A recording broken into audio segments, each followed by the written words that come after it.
sedikit membahas tentang rasionalisme dalam pembelajaran bahasa, bahwa aliran rasionalisme memandang bahasa sebagai kemampuan manusiawi dan hanya dimiliki oleh manusia. McNeill menyatakan bahwa LED, Language Acquisition Device, atau perangkat pemerolehan bahasa yang dikemukakan oleh Chomsky tersebut merupakan bawaan lahir. Salah satunya adalah kemampuan membedakan bunyi bahasa dan bunyi-bunyi lain serta kemampuan menyusun bahasa menjadi lebih terstruktur. Dengan perangkat pemerolehan bahasa itu, anak-anak kecil dalam waktu yang singkat dengan masukan terbatas mampu menguasai bahasa. Jadi, dapat dikatakan bahwa kemampuan berbahasa seseorang dapat digunakan dalam proses pembelajaran berbahasa itu sendiri. Masuk kepada teori tata bahasa universal. Teori tata bahasa universal mencakup prinsip-prinsip yang secara alami ada pada semua bahasa manusia yang memungkinkan anak-anak mengorganisasikan masukan yang diterima dengan cara tertentu. Prinsip-prinsip tersebut merupakan produk language acquisition device dan mencakupi prinsip-prinsip universal substantif. Artinya, terdiri dari unsur-unsur bahasa seperti fonem dan kategori sintaksis, yaitu kata benda dan kata kerja, serta prinsip universal formal. Prinsip formal bersifat abstrak yang membatasi aturan-aturan atau pilihan yang dapat digunakan anak-anak untuk membentuk suatu tata bahasa. Menurut Chomsky, seperti yang diuraikan Hadley, prinsip-prinsip universal yang ditemukan dalam tanda petik oleh anak-anak membentuk suatu tata bahasa inti yang sama dalam semua bahasa. Sebaliknya, tata bahasa periferal terdiri dari aturan-aturan tidak ditentukan oleh bahasa universal, melainkan yang mungkin berasal dari bentuk bahasa yang lebih tua diserap dari bahasa lain. Hadley mengakui bahwa teori tata bahasa universal Chomsky serta pendekatan-pendekatan yang berasal dari teori tersebut sangat kompleks untuk dipahami. Ciri-cirinya tersebut adalah: yang pertama, bahasa adalah kemampuan manusia yang diturunkan secara genetis. Yang kedua, belajar bahasa ditentukan oleh mekanisme biologis. Dan yang ketiga, bentuk tertinggi pada setiap bahasa manusia adalah fungsi tata bahasa universal, yaitu seperangkat prinsip yang abstrak yang merupakan bawaan lahir. Dan menurut McLaughlin, tata bahasa universal itu sendiri tidak menyangkut pemerolehan bahasa kedua. Akan tetapi beberapa peneliti bahasa kedua menggunakan prinsip-prinsip tata bahasa universal untuk memperoleh penjelasan yang memadai tentang karakteristik bahasa antara bahasa yang ada. Beberapa ahli bahasa mengemukakan asumsi bahwa prinsip-prinsip universal yang digunakan anak untuk membentuk bahasa ibunya juga ada pada orang dewasa. Namun banyak pula yang meyakini bahwa orang dewasa tidak lagi memiliki prinsip-prinsip itu sehingga mereka harus menerapkan proses kognitif yang berbeda untuk mempelajari bahasa kedua atau bahasa asing itu sendiri. Terima kasih. Assalamualaikum warahmatullahi wabarakatuh. Perkenalkan, nama saya Nurwulandari dengan NPM 2019-21501. Nah, selanjutnya saya akan menjelaskan apa sih teori monitor itu. Nah, teori monitor dikenalkan oleh Stephen Clason di akhir tahun 1970-an. Teori ini beroperasi semasa manusia mempelajari bahasa kedua. Filter organizer merupakan alat-alat pemproses bahasa yang beroperasi secara bawah sadar. Filter adalah rintangan utama yang perlu dilalui bahasa yang akan mendatang. Filter menjelaskan bahasa mendatang berdasarkan faktor-faktor afektif seperti sikap dan keadaan emosi belajar. Organizer adalah bagian indah pelajar yang mengatur bahasa yang baru. Organizer bekerja secara bawah sadar. Organizer berangsur-angsur membidang sistem pengaturan bahasa yang baru dengan cara khusus yang digunakan oleh pelajar untuk menerbitkan ayat-ayat yang tidak diajarkan. Teori monitor digunakan bergantung beberapa faktor, diantaranya 1. Umur pelajar atau perkembangan kognitifnya. Pengawalan bahasa akan lebih mudah dilakukan apabila pelajar telah beroperasi secara formal. 2. Bahasa lisan yang rumit telah didapat dikuasai. Tugas ini memerlukan pelajar memupuk perhatian sepenuhnya kepada bentuk linguistik. 3. Personality pelajar. Pelajar yang tidak merasa bersemangat, rendah diri, dan takut membuat kesalahan pada bahasa akan lebih cenderung menggunakan bahasa monitor daripada pelajar-pelajar yang lain.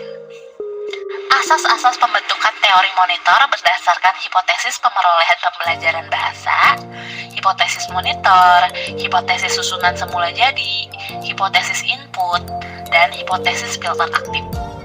1. Hipotesis pemerolehan pembelajaran bahasa. Clason percaya ada dua cara yang digunakan oleh orang dewasa untuk memupuk kecakapan bahasa kedua, yaitu pemerolehan dan pembelajaran. 2. Hipotesis monitor mempunyai implikasi yang penting terhadap pengajaran bahasa.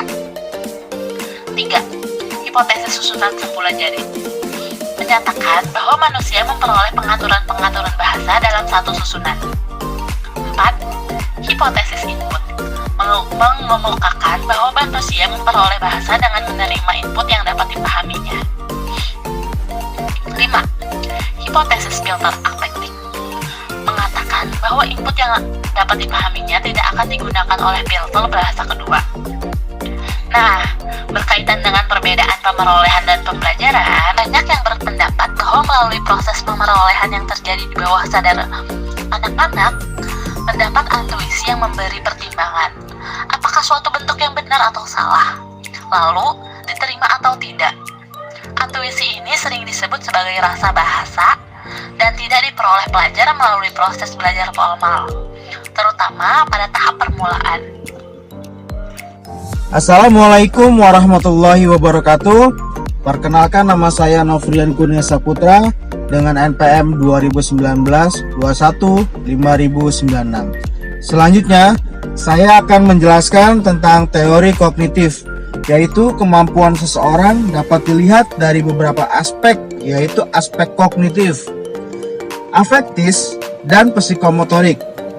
Pengetahuan ketiga tentu sangat berpengaruh bagi seseorang akan terkait pelajaran yang diterima dalam proses sosial dan interaksi sosial pembelajaran. Hal ini tentu saja wajar mengingat penilaian segi kognitif dapat dilakukan dengan berbagai cara tergantung pada masing-masing guru. Banyak pilihan yang digunakan, dapat tes tertulis atau lisan. Tes tertulis juga memiliki beberapa jenis. Jenis tes tulis ini dapat dilihat dari bentuk soalnya. Kognitif adalah yang disambungkan dengan kurikulum tingkatan dalam arti pendidikan di Indonesia lebih fokus pada penilaian kognitif. Penilaian ini merupakan penilaian yang utama atas ketercapaian seorang anak. Penilaian pada aspek kognitif berkaitan dengan penalaran, proses berpikir, dan pengembangan kemampuan rasional yang dimiliki oleh seorang anak. Bentuk penilaian segi kognitif ini biasanya dalam wujud soal yang terdiri beberapa jenis antara lain pilihan ganda, benar salah, menjodohkan esai, jawaban, dan lain-lain. Pilihan yang diberikan tergantung pada jenis soal yang dibuat dan sampai tingkatan ke beberapa ranah kognitif yang ingin diukur. Pengukuran yang dilakukan juga menyesuaikan dengan tingkatan tujuan pembelajaran yang ingin dicapai. Pada materi tertentu, kadang ketercapaian maksimal pada tingkat kedua. Hal ini biasanya pada materi tingkat rendah seperti pada awal pembahasan sebuah materi. Pengertian kognitif adalah penilaian yang dilakukan atas dasar kemampuan dalam mengenal suatu yang mengacu pada proses seseorang memperoleh pengetahuan yang ada dalam dirinya sendiri. Proses dalam memperoleh pengetahuan ini dapat diperoleh melalui beberapa hal sesuai dengan aspek yang terdapat dalam pengukuran ranah kognitif. Beberapa pengertian kognitif menurut para ahli yaitu ada dari Margaret W. Matlin. Kognitif, proses aktivitas yang melibatkan beberapa jenis kegiatan yang berkaitan dengan mental seseorang. Kegiatan yang terkait antara lain mencari, memperoleh, menyimpan, dan menggunakan ilmu pengetahuan. Penggunaan ilmu pengetahuan diharapkan pada situasi dan kondisi yang tepat. Menurut Husdarta dan Gurian, kognitif adalah bentuk proses yang terus-menerus, tetapi hasil yang diperoleh tidak bersifat berkesinambungan dengan hasil yang telah dicapai sebelumnya. Kemampuan kognitif akan terus berkembang sesuai dengan apa yang dipelajari di sekolah atau lingkungannya. Yang berikutnya, menurut Chaplin, kognitif adalah sebuah konsep yang bersifat umum di mana mencakup semua bentuk pengenal hal-hal yang termasuk antara lain mengamati, memiliki prasangka, melihat, membayangkan, memperkirakan, memberikan, menduga, dan menilai. Apabila kita lihat hal-hal yang termuat dalam kognitif sangat kompleks. Dan menurut Ahmad Susanto, kognitif adalah proses berpikir, kemampuan individu untuk menilai, mempertimbangkan, dan menghubungkan suatu peristiwa satu dengan yang lain. Kemampuan ini merupakan dasar dari segala jenis kemampuan yang dimiliki seseorang. Hal ini juga dipengaruhi oleh minat seseorang untuk menunjukkan segala ide yang dimiliki. Yang berikutnya adalah aspek kognitif. Kemampuan kognitif pasti dimiliki oleh setiap orang yang didapatkan dari beberapa aspek. Antara lain, yang pertama ada pengetahuan, yang kedua pemahaman, yang ketiga aplikasi, yang keempat adalah analis, yang kelima evaluasi, yang keenam kreasi. Contoh dari kognitif berikut merupakan beberapa kemampuan kognitif yang dimiliki oleh seseorang selama proses pembelajaran. Yang pertama, membaca, mengingat, penalaran logis, memperhatikan. Aplikasi teori kognitif dalam kegiatan pembelajaran. Hakikat belajar menurut teori kognitif dijelaskan sebagai suatu aktivitas belajar yang berkaitan dengan penataan informasi, reorganisasi, persepsual, dan proses intelektual. Kegiatan pembelajaran yang berpijak pada teori belajar kognitif ini sudah banyak digunakan dalam merumuskan tujuan yang dilakukan dalam pendekatan behavioristik.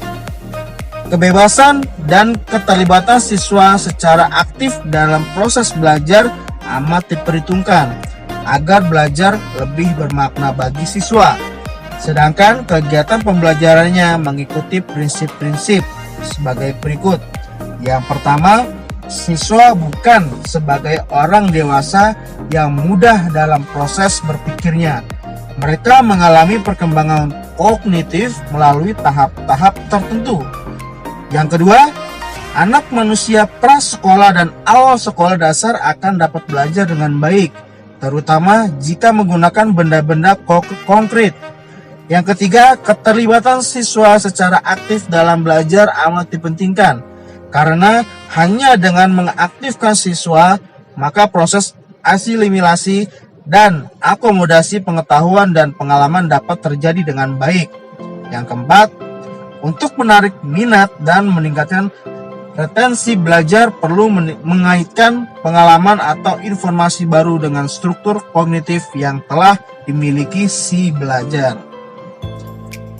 Yang kelima, pemahaman dan retensi akan mengingat jika materi pembelajaran disusun dengan menggunakan pola atau logika tertentu dari sederhana ke kompleks. Yang keenam, belajar memahami akan lebih bermakna dari belajar menghafal, agar makna informasi baru harus disesuaikan dan dihubungkan dengan pengetahuan yang telah dimiliki siswa. Tugas guru adalah menunjukkan hubungan antara apa yang sedang dipelajari dengan apa yang telah diketahui siswa. Yang terakhir, yang ketujuh, adanya perbedaan individual pada diri siswa perlu diperhatikan karena faktor ini sangat mempengaruhi keberhasilan belajar siswa. Perbedaan tersebut misalnya pada motivasi, persepsi, kemampuan berpikir, pengetahuan awal, dan sebagainya.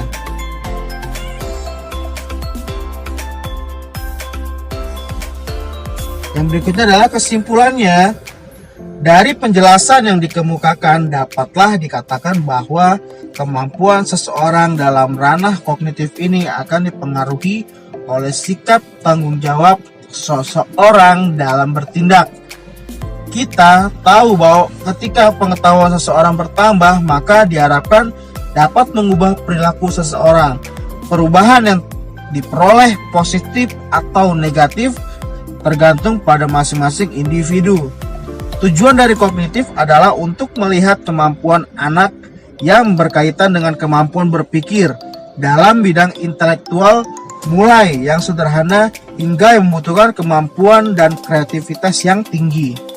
Penilaian terendah ialah pada tahap mengingat dan tahap tertinggi adalah mencipta atau kreasi. Fungsi penilaian ini adalah untuk melihat ketercapaian pengetahuan yang diserap setelah proses pembelajaran. Proses pembelajaran merupakan salah satu faktor eksternal yang akan membuat seseorang mampu menerima apa yang disampaikan dan diimbangi dengan kemampuan yang ada dalam diri. Aspek yang termasuk penting yang termuat dalam kurikulum yang berlaku, penilaian aspek kognitif dilakukan pada setiap bidang pelajaran sesuai dengan porsinya masing-masing.